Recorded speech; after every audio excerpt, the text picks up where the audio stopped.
There were once upon a time a king and a queen who lived happily together and had 12 children, but they were all boys. Then said the king to his wife, "If the 13th child which you are about to bring into the world is a girl, the 12 boys shall die, in order that her possessions may be great, and that the kingdom may fall to her alone." He even caused 12 coffins to be made, which were already filled with shavings, and in each lay a little death pillow, and he had them taken into a locked-up room, and then he gave the queen the key of it, and bade her not to speak of this to anyone. The mother, however, now sat and lamented all day long, until the youngest son, who was always with her, and whom she had named Benjamin from the Bible, said to her, "Dear mother, why are you so sad?" "Dearest child," she answered, "I may not tell you." But he let her have no rest until she went and unlocked the room and showed him the 12 coffins ready filled with shavings. Then she said, "My dearest Benjamin, your father has had these coffins made for you and for your 11 brothers. For if I bring a little girl into the world, you are all to be killed and buried in them."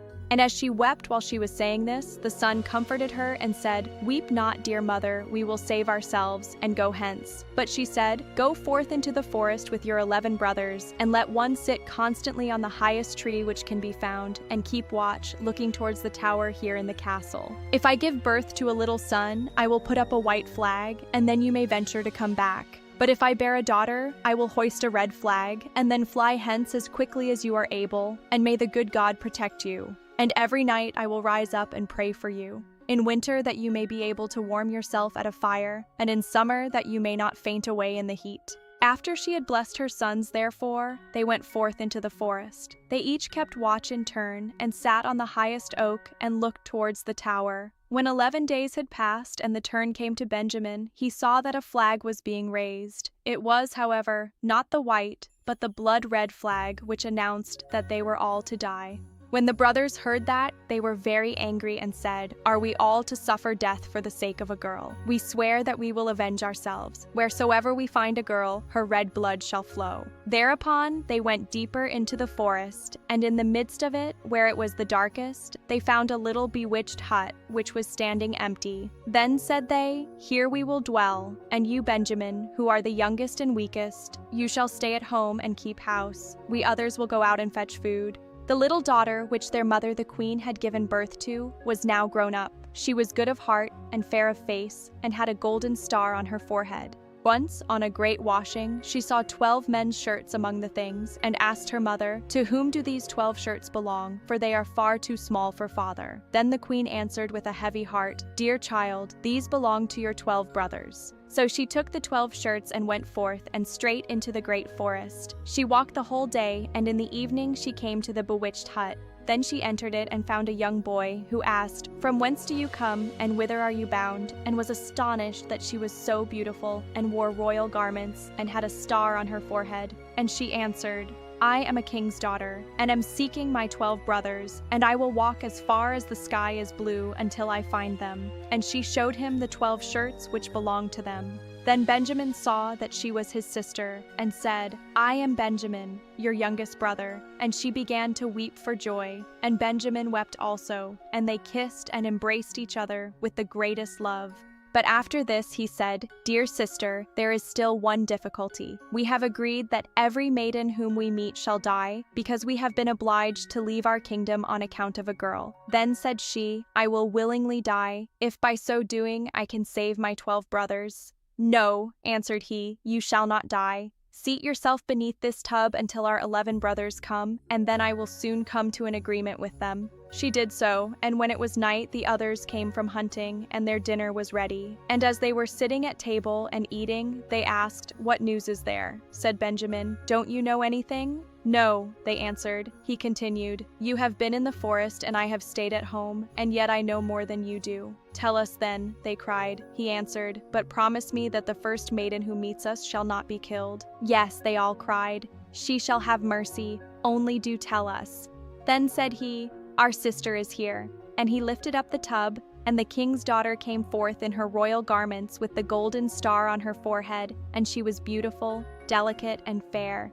Then they were all rejoiced and fell on her neck and kissed and loved her with all their hearts. Now she stayed at home with Benjamin and helped him with the work. The 11 went into the forest and caught game and deer and birds and wood pigeons that they might have food, and the little sister and Benjamin took care to make it ready for them. She sought for the wood for cooking and herbs for vegetables, and put the pans on the fire so that the dinner was always ready when the 11 came. She likewise kept order in the little house, and put beautifully white clean coverings on the little beds, and the brothers were always contented and lived in great harmony with her. Once upon a time, the two at home had prepared a wonderful feast, and when they were all together, they sat down and ate and drank and were full of gladness. There was, however, a little garden belonging to the bewitched house, wherein stood 12 lily flowers, which are likewise called student lilies. She wished to give her brothers pleasure, and plucked the 12 flowers, and thought she would present each brother with one while at dinner.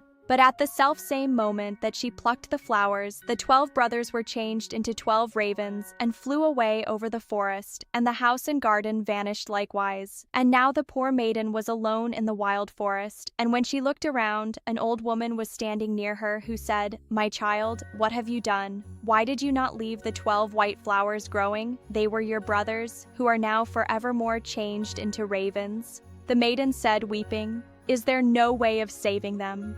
"No," said the woman, "there is but one in the whole world, and that is so hard that you will not save them by it. For you must be dumb for 7 years, and may not speak or laugh, and if you speak one single word, and only an hour of the 7 years is wanting, all is in vain, and your brothers will be killed by the one word." Then said the maiden in her heart, "I know with certainty that I shall set my brothers free," and went and sought a high tree, and seated herself in it, and spun, and neither spoke nor laughed. Now it so happened that a king was hunting in the forest, who had a great greyhound which ran to the tree on which the maiden was sitting, and sprang about it, whining and barking at her. Then the king came by and saw the beautiful king's daughter with the golden star on her brow, and was so charmed with her beauty that he called to ask her if she would be his wife. She made no answer, but nodded a little with her head. So he climbed up the tree himself, carried her down, placed her on his horse, and bore her home. Then the wedding was solemnized with great magnificence and rejoicing, but the bride neither spoke nor smiled. When they had lived happily together for a few years, the king's mother, who was a wicked woman, began to slander the young queen, and said to the king, "This is a common beggar girl whom you have brought back with you. Who knows what wicked tricks she practices secretly? Even if she be dumb and not able to speak, she still might laugh for once. But those who do not laugh have bad consciences." At first the king would not believe it, but the old woman urged this so long and accused her of so many evil things that at last the king let himself be persuaded and sentenced her to death. And now a great fire was lighted in the courtyard in which she was to be burnt, and the king stood above at the window and looked on with tearful eyes because he still loved her so much. And when she was bound fast to the stake and the fire was licking at her clothes with its red tongue, the last instant of the 7 years expired. Then a whirring sound was heard in the air, and 12 ravens came flying towards the place and sank downwards. And when they touched the earth, they were her 12 brothers, whom she had saved. They tore the fire asunder, extinguished the flames, set their dear sister free, and kissed and embraced her. And now, as she dared to open her mouth and speak, she told the king why she had been dumb and had never laughed. The king rejoiced when he heard that she was innocent, and they all lived in great unity until their death. The wicked stepmother was taken before the judge and put into a barrel filled with boiling oil and venomous snakes, and died an evil death.